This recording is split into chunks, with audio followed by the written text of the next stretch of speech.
atomic age was born. There is no denying that since that moment, the shadow of the atom bomb has been across all our lives. All men of goodwill earnestly hope that a realistic control of atomic weapons can and will be achieved. Meanwhile, good sense requires that all of us prepare for any eventuality. But wisdom demands, too, that we take time to understand this force.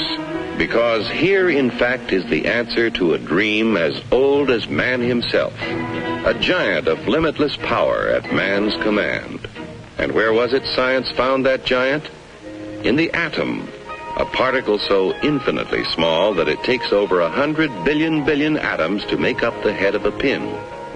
Just as other millions and quadrillions of atoms are the tiny building blocks which make up everything in the world. Ships, and shoes, and sealing wax, and cabbages and kings. Although no one has ever seen an atom, scientists have learned a great deal about how they behave, and there are widely accepted theories as to what they're like. Let's start by meeting a leading authority on the subject, Dr. Atom. Now, observing the professor himself, we can see that his structure resembles, in many ways, something almost as vast as the atom is small, the solar system. And there are certain similarities. Here is the center with electrons in surrounding orbits. But whereas the planet's movement of electrons is slightly different, there are other differences too. Hey, hold it! Thank you. Now, the solar system together is electrical. The electrons, which are negative, are attracted by the protons, which are positive, and vice versa. But here in the nucleus are other particles with no electrical charge, called neutrons. Very important characters, too, as we shall see. And equally important when it comes to atomic energy is what scientists call the atom's binding force. It's a kind of cosmic glue holding the nucleus together. This, then, is a single atom, but certainly not all atoms are alike. There are in nature more than 90 basic elements, which is science's term for families of atoms. To scientists, the atoms of the individual atom families, or elements, are identified by number. That is, the number of protons or positive charges in their nucleus. And they vary all the way from hydrogen, which has just 1 proton, to oxygen with 8 protons, to gold, he's rich with 79, finally on to the heaviest of all natural elements, uranium with 92 protons. Now, within each element, or family of atoms, there can be different members, each one having the same number of protons, but differing in the number of neutrons. The total of an atom's protons and neutrons is its atomic weight. Thus, in natural uranium, we have U-234, U-235, and U-238. These different members of the same element or atom family science calls isotopes. Some elements, tin for instance, have a great many isotopes. Others, like aluminum, are lone wolves with just 1. Now, most atoms of most elements are content with their lot in life. We speak of them as being stable, but others are busy day and night, being what science calls radioactive. Like radium, throwing off powerful rays along with some of its neutrons and protons, until it actually alters its own nuclear structure and changes to another family, and then to another, until it does become stable at last. This spontaneous changing of elements is called natural transmutation. Its discovery gave men of science an idea. If an atom could change itself, why couldn't man change an atom? Using as bullets the very particles which radium threw off, a noted British scientist bombarded nitrogen and converted it to oxygen. In terms of individual atoms, this is what happened. The radium nucleus threw off an alpha particle consisting of 2 protons and 2 neutrons. One of the protons was absorbed into the nitrogen nucleus, turning it to oxygen. This was artificial transmutation, man changing the elements.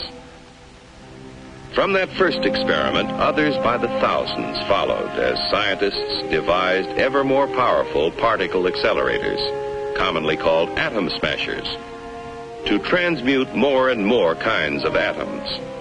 All scientifically important, but hardly world-shaking. Then, in 1939, some scientists were experimenting with transmutation of uranium. What would happen, they wondered, if they fired a neutron at a uranium nucleus, already the heaviest in nature? Why not try? So they tried. And the result? Nuclear fission. Instead of a minor change, the atom split in 2. Truly a discovery to change the world. For what had happened when the uranium atom split was a kind of double miracle of science. Half of the miracle concerned that binding force we spoke of before, that kind of cosmic glue which holds the atom's nucleus together. We still don't know all about that binding force yet, but we do know it is equivalent to mass. Therefore, we may speak of it as having a kind of weight of its own. Now, the 2 atoms into which a uranium atom splits also have binding force. But for some reason, it takes less of that glue to hold them together, and in the process of fission, a tiny fraction is left over. What happens to it? It explodes as energy, proving Einstein's theory that mass and energy are really the same. But we spoke of a double miracle. To understand the second one, let's slow down that fission 1 million or so times. A single particle starts the reaction, splitting the uranium atom. Here now is the release of energy as heat and blast. Here are powerful rays being given off, similar to X-rays. But here are free neutrons driven out with tremendous speed. And provided there is sufficient U-235 present, what science calls a critical mass, those neutrons bombard other uranium atoms, causing them to split and split still others. The result? A chain reaction. Over 1 million billion atoms exploding within 2 seconds. And the force? It would take Yankee Stadium full of dynamite to equal the energy released in the complete fission of an amount of U-235 the size of a baseball. With this discovery, at the time the free world faced a war for survival, it was little wonder the first thought was a weapon. But how to obtain enough material for even a single bomb? Only a small fraction of natural uranium is the U-235 isotope, which will fission in a chain reaction. And to separate enough U-235 quickly enough seemed all but impossible. But the impossible became reality as industry, labor, science, and the military combined their efforts to build Oak Ridge, where enough U-235 was separated to build the first atomic bomb. At Hanford, Washington, another impossible project proved possible when a huge plant was built for the mass production of the artificial element plutonium. This process involves what may be called the furnace of atomic energy, the reactor pile. Here is a structure or pile of graphite blocks. In the reactor are placed rods of natural uranium containing both U-235 and U-238. As U-235 begins to fission, the graphite slows down the free neutrons, and some of them hit other U-235 atoms, keeping the chain reaction going. But others of those slowed down neutrons hit U-238 atoms. And here's what happens.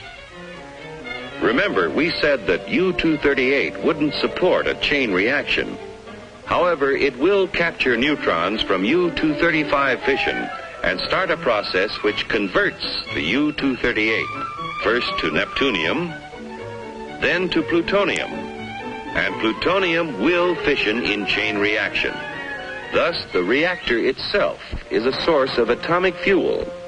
Besides producing plutonium, the nuclear reactor makes possible two very important peacetime uses of atomic energy. Remember that the chain reaction process in the reactor creates tremendous heat, which scientists have learned how to control. Thus, a reactor may be substituted in many industrial applications where heat is now provided by coal or petroleum. But such uses in the foreseeable future are limited. For one thing, a reactor pile must be shielded to protect the workers around it from dangerous radiation, and this shielding adds tremendous weight. However, an atomic energy power plant has already proved feasible. The future supplying of electric power to entire cities is far from impossible, while nuclear power in locomotives, submarines, ships, and even very large airplanes may all but revolutionize future transportation on land, sea, and air. But perhaps the most valuable byproduct of the nation's reactor piles is radioactive isotopes. Research has revealed that many elements not naturally radioactive became so when placed in a nuclear reactor. And these isotopes, working as tracers with such measuring devices as a Geiger counter, became invisible detectives, aiding the cause of science in many different fields.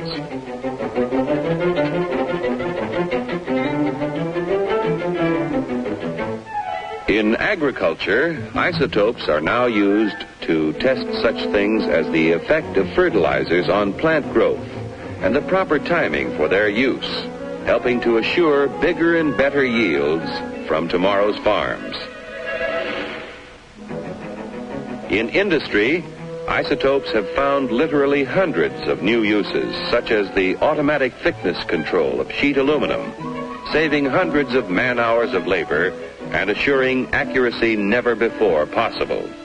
In the fields of medicine and biochemistry, isotopes are performing near miracles of diagnosis and discovery. With radioactive sodium, doctors are solving more of the seeming mysteries of heart disease and circulatory disturbances. Radioactive phosphorus has been used to locate tumors in the brain and greatly simplify operations for their removal. Iodine-131 finds one of many uses in revealing conditions of the thyroid, and there are many more. New ways of using isotopes are being discovered constantly through the tireless work of modern pioneers in such fields as chemistry, metallurgy, medicine, and biology. Truly, the superpower which man has released from within the atom's heart is not one, but many giants. One is the warrior, the destroyer. Another is the engineer, seeking to provide vast quantities of energy to run the world's machines. Another is the farmer, helping to better feed tomorrow's world.